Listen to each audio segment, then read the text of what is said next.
650 pairs of chopsticks in 3 hours with 2 calligraphers and 2 assistants. I knew it was gonna be a little bit crazy. Crazy is probably the understatement of the year because it ended up being absolutely bonkers. Good morning, everyone, and welcome back to our channel. So today I wanted to do a quick recap of last night's event, just because there were so many good things that happened last night and kind of everything that led up to it, but there's also a lot of lessons learned. So me being the calligraphy biz bestie that you all know and love and trust, I wanted to give you just a little bit of a recap of how we got to last night's event, everything leading up to it, and then now as I process what's happened, I feel like I can give you some really good feedback as far as how last night went, what went well, what didn't go well, and what we can do better with it. And then if you guys don't know me yet, hi, my name is Rosie. I'm the calligraphy business coach for the Craft Academy. I'm also the artist behind Wandercrafter, where we specialize in bringing the art of calligraphy to experiential marketing and events. And last night I had the pleasure of working with Katsuya, which is a Michelin star restaurant that is really, really popular. And they actually just opened up a 400-person restaurant in Westfield Century City. And working last night's grand opening launch was probably the craziest and the coolest event that I've ever worked. And I know I say that about every single event that I've done, but this one was by far the highest volume and the craziest event that I've ever worked. So let's rewind and talk about how I actually got to the event in the first place. So this lead actually came in from Instagram, and it did come from probably 3 to 4 years of nurturing. She's been following me for a really, really long time. She knows I do brand activations, and she finally had the opportunity to pitch live engraving for one of her events, which was for the Katsuya grand opening. We had been talking on Instagram a couple of times. We did meet in person one time at an event, and so that's kind of how we met. I had been talking to her for many years now, on and off, and just kind of like staying in her good graces, really building that relationship and friendship to make sure that, you know, once we do get to work together, that it was amazing. And it was really exciting because she messaged me and was like, Rosie, I have an event for you, let's do this. And I was like, okay, perfect, let me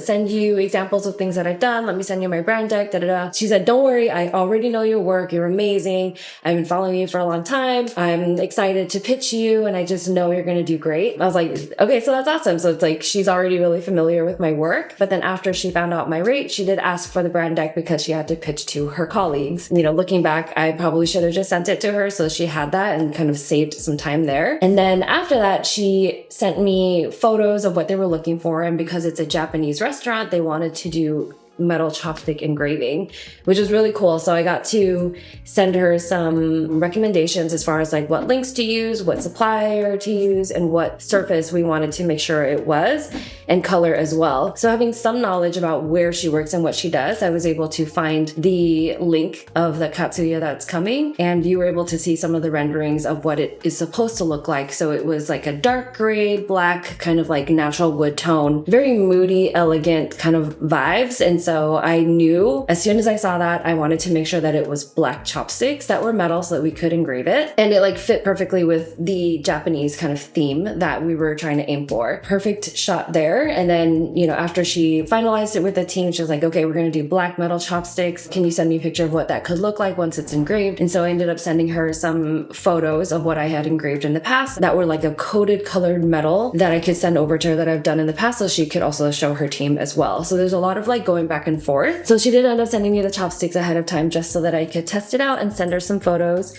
So I did end up doing one with like her first and last name, and then another one on the other side with just initials here. So just wanted to give kind of like what's supposed to look like and different options. She really wanted like first name on one and last name on the other. But then she told me that it was a 3-hour event with a 600-person guest list. And you know, with those bigger parties, it always ends up being a little bit bigger than you imagine because people bring friends of friends and stuff like that. From there, I was like, okay, well, as much as I would love to do first and last name, that's just not possible just because of the time. It was 3 hours potentially 200 people per hour. And at that point, I was like, I think, if we really want to do first and last name full thing, then we should have at least 3 artists and 2 assistants. And based on the budget, they ended up choosing 2 artists and 1 assistant, thinking that there was going to be about a 60% participation rate, so about 400 people, which is how much they ended up ordering of the black chopsticks. Even with 400 over the 3 hours with 2 people, that's still about like 80 pairs of chopsticks, which means it's about 160 per person. I knew it was going to be a little bit crazy. Crazy is probably the understatement of the year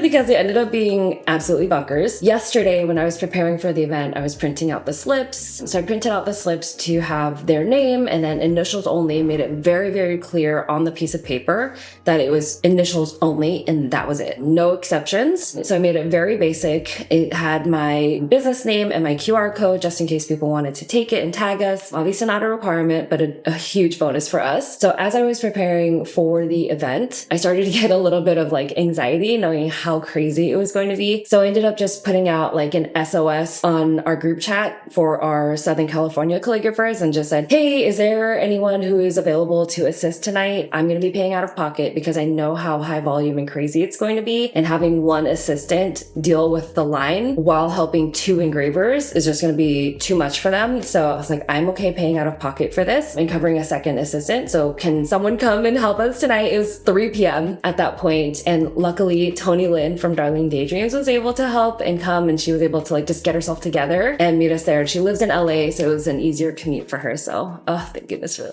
love Tony Lynn. We get there at 6 and the event starts at 7. So we have about an hour to set up and really prepare. We get to our station. It's 2 6-foot long, like bar kind of podium style, no chairs or anything. So we'll be standing the whole time. We're also outside next to like the freeway, not freeway, like the main street. And there's not a lot of like patio lighting. So we knew we were going to be in the dark outside in the cold. We had already kind of prepared for that, knowing that it was going to be a moody restaurant. There probably wasn't going to be good lighting. So we prepared and made sure that we brought our desk lamps that were charged to be able to use that as well. We get there, we mingle a little bit. We go behind the podium and we find a small bag of the chopsticks and it's silver.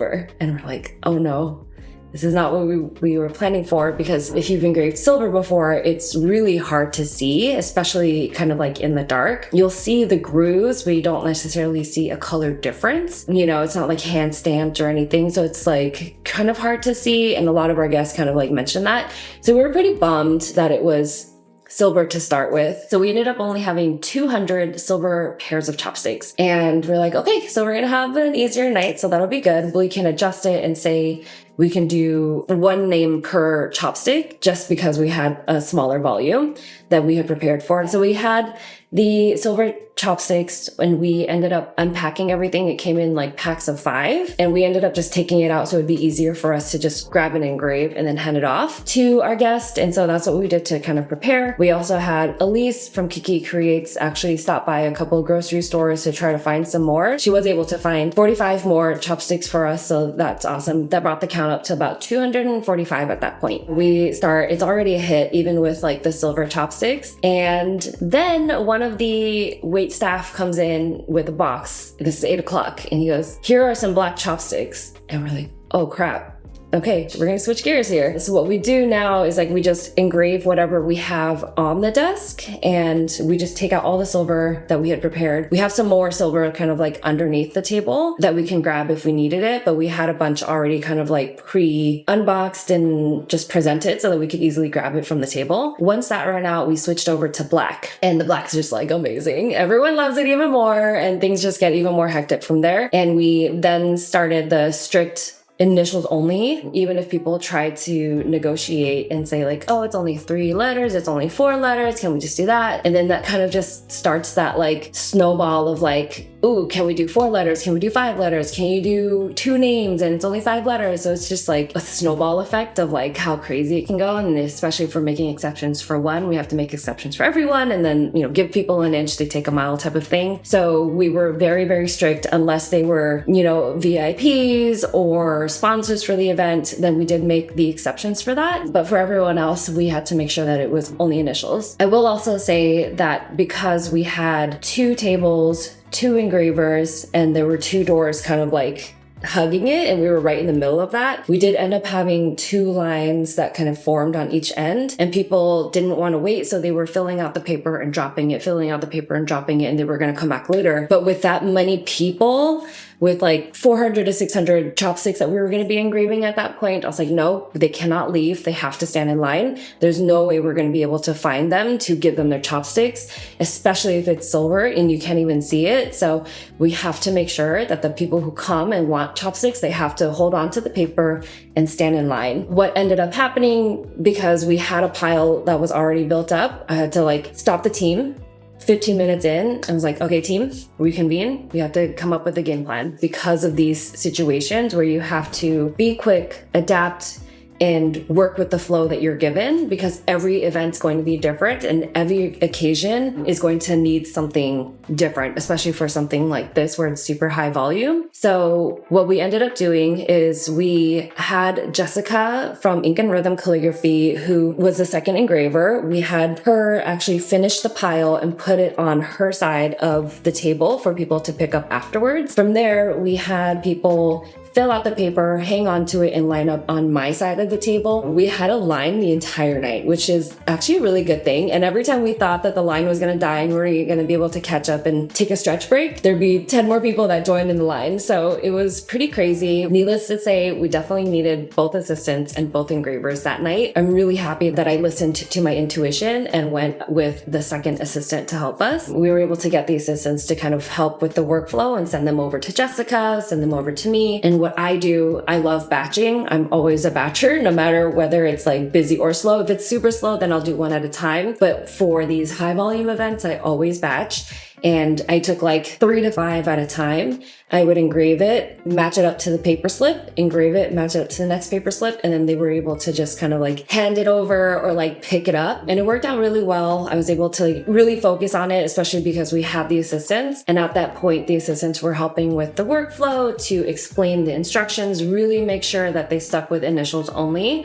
And then they were refilling chopsticks whenever we needed it to as well. Needless to say, everyone loved it. It ended up turning out to be a phenomenal event. All of the clients loved it. I was able to network a lot with some of the managers, the event planners and stuff. And so that was really fun. The event went from 7 to 10 p.m. So it took a little bit to kind of clean up, do the stragglers, VIPs and all that. And then we left and ended up grabbing just a quick like drink and dinner upstairs so that we could just sit, relax and just talk to each other, because inside the event was just super crazy and packed. And they were only giving out little appetizers. So we were actually hungry. You know, it was nice to just hang out with everyone, decompress, catch up, and see how everyone's doing with their business. There was some things that went really well, some things that we had to like quickly adapt to. All in all, I would say I think we did really well as a team, and I'm really glad that I listened to my intuition to have those 2 assistants. So last night I ended up coming home around midnight and ended up going to bed at like 1 o'clock in the morning. So today I'm a little bit dead. I'm gonna have my coaching call today, so I'll probably do another recap with them as well, just so that they're also prepared for events like these. I always try to do recaps for difficult events, just so that people can prepare and be prepared for like the next event that they may have to do. We also have our coaching calls and replays in the Facebook group, so they can watch coaching calls from like literally 3, 4, 5 years ago. And all they have to do is search like high volume event, and then they'll be able to see which video has it and they can watch it and be able to learn from that experience so that they don't have to learn the hard way. If you are interested in learning more about the Craft Academy or you want to join our amazing program, please feel free to go to wandercrafter.com/apply and talk to me or a real life human being. So yeah, it was kind of like a crazy mess. And then by like 90 minutes in or something, like me and Jess were like really struggling with our left wrist because we had to hold like these like thin metal chopsticks, and we were like cranking it so much that like our fingers were starting to hurt. So like the right hand wasn't even hurting, it was the left that was like supporting it because it was so small. There ended up being a lot of people who like fill it out or like try to get multiples, you know, one for them, one for their mom, one for their dad, their grandma, their teacher and all that. We had to be very strict and say like, it's one per guest that is here. And so like what people would do is like they would fill it out for themselves. They'd get in line and then do a different engraver. Plus like we wouldn't remember anyway because it was such high volume. And it's really important, I think, when you have multiple calligraphers in there and multiple artists or assistants, you want to make sure everyone is aligned, because if you make those exceptions, then other people are going to make exceptions, right? So like if Jessica and I weren't aligned in that and she made that exception, then everyone else would be like, well, she's doing it, so like why can't you do it? You know, so it's like it's teamwork. It's staying firm together as a team and really reiterating what we can and can't do. All in all, I think everything went really well. Between the black and the silver chopsticks, I would say we engraved somewhere between 600 and 650 pairs of chopsticks. That's wild to say. And 650 pairs of chopsticks in 3 hours with 2 calligraphers and 2 assistants. And I'm a little tired, you guys. I'm kind of just like running off of caffeine. And before filming this video, I was sitting in my office chair, just like staring at the corner of the ceiling of my office. And I was like, I need to get up and do something. So I did a 5-minute makeup. My hair is still curled from last night, and now I feel a little bit better now that I've kind of like woken up a little bit and just like talked and recapped. If you're ever feeling down, sometimes doing just a 5-minute makeup helps to kind of get you out of that groove. If you have any other questions, please feel free to drop that into the comments. Don't forget to subscribe, and hopefully that was a good video for you guys. And let's turn your business from frustrated into flourishing. And with that, we'll see you in the next video. Bye, everyone.